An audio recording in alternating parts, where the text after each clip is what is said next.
नमस्कार, सुस्वागतम, वेलकम, अभिनंदन। मैं हूं आपके साथ आपकी अपनी हुसैन दोस्त डॉक्टर वायरा की। पानी पी लिया और फिर से मेरे अंदर जोश आ गया है और जोश के साथ अगली वीडियो को हम शूट करने जा रहे हैं और इसमें हम बात करेंगे अमावस। अमावस है 17 और 18 जून को, 2 दिन है और 19 से गुप्त नवरात्रि शुरू है, 19 जून से।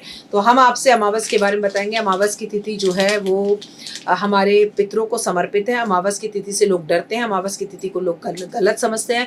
कहते हैं अमावस की तिथि पे कोई शुभ काम नहीं करना चाहिए, आसमान में चंद्रमा नहीं होता है, मन थोड़ा परेशान रहता है, ज्वार भाटा की परेशानियां रहती हैं। मैंने तो खैर आपके साथ पहले भी वीडियो में शेयर किया है कि अमावस पर ट्रैफिक बहुत होता है, लेकिन कार्यक्रम की शुरुआत हमेशा की तरह बिलीव इन कर्मा।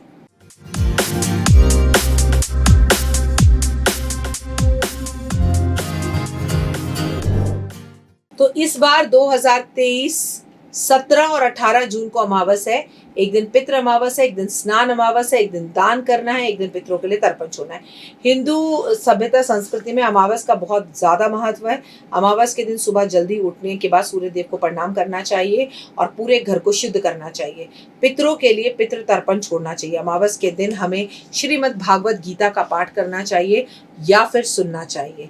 हमें अमावस के दिन अपने पितरों के लिए श्राद्ध तर्पण करना चाहिए और जो उन्हें खाने की चीजें पसंद है वो सब चीजें हमें उस दिन बनाकर ब्राह्मण को खिलानी चाहिए। अमावस के दिन हमें कौओं की विशेष सेवा करनी चाहिए। अमावस के दिन हमें रसगुल्ले या मीठा दही या पनीर के छोटे छोटे टुकड़े करके उसमें चीनी मिलाकर कौओं को खिलाना चाहिए। इस दिन बहुत से लोग उपवास रखते हैं। अगर आप उपवास रखते हैं तो जरूर रखें। इस दिन गाय को भोजन जरूर कराएं। इस दिन भगवान विष्णु की पूजा भी करनी चाहिए और खासकर लक्ष्मी की पूजा रात्रि में करनी चाहिए। अमावस के दिन दान का विशेष महत्व होता है। अमावस वाले दिन सुबह उठकर आप जब सूर्य देवता को जल वगैरह दे दे तो उसके बाद अपने पितरों के नाम का कोई भंडारा करें या फिर कोड़ियों के आश्रम जाकर उन्हें कुछ दान दे या पितरों को जो खाने में चीज़ पसंद थी वो खरीद कर जरूरतमंद लोगों को दे। अमावस के दिन आप अगर हर किसी की जरूरतमंद की जरूरत पूरी करें, गाय को रोटी दें, चींटी को खाना दें, कौवे को भोजन दें, कौवे को रोटी दें। और महत्वपूर्ण बात यह है कि आप जो है कुत्ते के लिए, गाय के लिए, चींटी के लिए और कौवे के लिए कुछ निकालें तो बहुत फायदा होता है। इस दिन कौवे को कुछ मीठा जरूर खिलाना चाहिए। अमावस की रात्रि को आपको 5 लाल फूल जो है और किसी भी बहती हुई नदी में जल प्रवाह कर देने चाहिए। ऐसा करने से आपके जीवन में जो नकारात्मक ऊर्जा हो वो दूर होती है और आपको धन का लाभ होता है और आपके धन के लाभ के रास्ते प्रबल हो जाते हैं। ये उनके लिए जो कहते हैं 99 पर जाकर हमारा काम 0 हो जाता है। अमावस के अमावस कम से कम 5 या 10 या 11 गुलाब के फूल पानी में जल प्रवाह करें। अमावस की रात्रि आपको किसी भी कुत्ते को घी में रोटी चुपड़कर जरूर खिलानी चाहिए। इससे आपके कष्ट और तकलीफें दूर होते हैं। आपको नदी में स्नान करना चाहिए। आपको पेड़ पौधे लगाने चाहिए, पेड़ पौधों की सफाई करनी चाहिए, पेड़ पौधों की परिक्रमा करनी चाहिए, पेड़ पौधों के पास दीपक जलाने चाहिए। और कितने दीपक अमावस पर आपको पेड़ पौधों पर जलाने चाहिए? जितने साल के आप हैं। अगर आप 24 साल के हैं तो 24 दीपक जलाएं, आप 45 साल के हैं तो 45 दीपक जलाएं। कहते हैं इससे आपके पितरों का आशीर्वाद आपको मिलता है और कष्ट और तकलीफें दूर होती हैं और जिंदगी के अंदर आपको पॉजिटिविटी का सामना करने को मिलता है। अमावस की तिथि को गलत मानने की या परेशान होने की जरूरत नहीं है। अमावस की तिथि पर हमारे यहाँ पर बेहद ज्यादा लक्ष्मी जी की पूजा की जाती है। दीपावली की रात अमावस की रात होती है, इसीलिए अगर आप इस कम से कम 11, 21 या 12 या 5 या 6 अमावस व्रत रखें। सुबह उठे, सफेद कपड़े पहने, गंगा जल पानी में डाल के नहाएं, शुद्ध आचरण रखें, कोई भोजन ना करें, नमक इस दिन बिल्कुल ना खाएं। तपस्या थोड़ी सी कष्ट वाली होगी। सफेद कपड़े पहनकर गुलाब जल पानी में डाल के नहा लिए या गंगा जी में नहा लिए या किसी पवित्र नदी में नहा लिए। उसके बाद वही नदी के किनारे पर आपने दीपक जलाए, सुबह भी जलाइए, शाम को भी जलाइए और नदी के पास ही आपने कोई चीज़ दान कर दी, किसी जरूरतमंद को भरपेट भोजन करा दिया।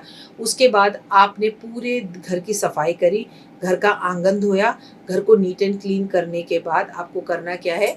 अपनी पूजा की थाली सजाइए जिसमें गोमती चक्र, जिसमें कौड़ियाँ और जिसमें थोड़े से जो है कमलगट्टे और कमलगट्टे की माला, इत्र और फूलियाँ और भगवान की मिठाई और चांदी का कोई सिक्का या चांदी का कोई सामान रखकर, फूल रखकर और फल रखकर और भगवान लक्ष्मी जी को एक लाल रंग के पट्टे पर बिठाया।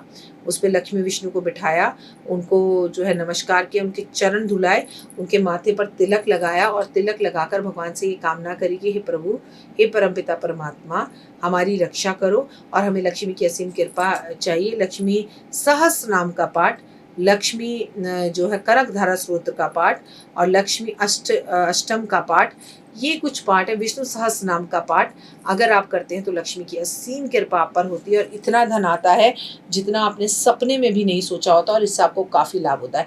अमावस की तिथि दान के लिए बहुत ज़रूरी है, गंगा स्नान के लिए बहुत ज़रूरी है, गंगा के किनारे दीपक जलाने के लिए बहुत ज़रूरी है। अगर अमावस तिथि हम अपने पितरों के नाम का पीपल के पेड़ पर दिया जलाएं, दक्षिण की तरफ दिया जलाएं, यम का दान करें, चावलों का दान करें और किसी भूखे जानवर को भरपेट भोजन खिलाएं, तो यकीन मानिए कि आपकी ज़िंदगी के अंदर कष्ट और तकलीफ़ें दूर हो जाएंगी और लाइफ के अंदर सुकून और सक्सेस मिलना शुरू हो जाएगा।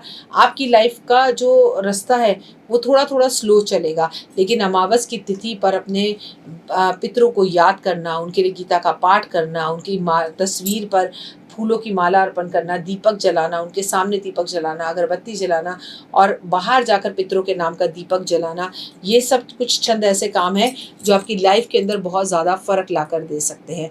मैं डॉक्टर वायरा की आपको बता रही हूँ कि 17 और 18 जून 2 दिन हमारे पास अमावस है। अगर आप गंगा स्नान कर सकते हैं तो करें, नहीं तो पूरा घर साफ कर कर, पूजा पाठ कर कर और भगवान का नाम लेकर आराधना अर्चना करके दान पुण्य करें। इससे आपको काफ़ी फ़ायदा होगा और लाइफ के अंदर आपको 100 आउट ऑफ 100 सक्सेस मिलने पड़ेगी। अमावस की तिथि आपके दान के लिए, आपके पुण्य के लिए और आपके पितृ जो कहीं पर हैं और अगर वो किसी कष्ट या तकलीफ में हैं तो उनको मुक्ति कराने के लिए अमावस की तिथि पर आपको कम से कम 11 पीपल के पेड़ अपने पितरों के नाम पर ज़रूर लगवाने चाहिए, उसकी देखभाल भी करवानी चाहिए। इससे भी आपको रिजल्ट बहुत अच्छे मिलेंगे। अमावस पर आप खीर बनाकर ज़रूरतमंद लोगों में वो खीर बांटे, इससे भी आपका मनोबल बढ़ता है। और अगर खीर में आप मिश्री डालकर वो खीर लक्ष्मी जी को भोग लगाकर परिवार वालों को बांटे और खुद भी खाएं तो इससे भी आपको रिजल्ट बहुत अच्छे मिलते हैं और भगवान की असीम कृपा आप पर होती है। फिलहाल मुझे दीजिए इजाज़त, अपना और अपनों का रखिएगा खास ख्याल। जय माता दी। कमेंट्स में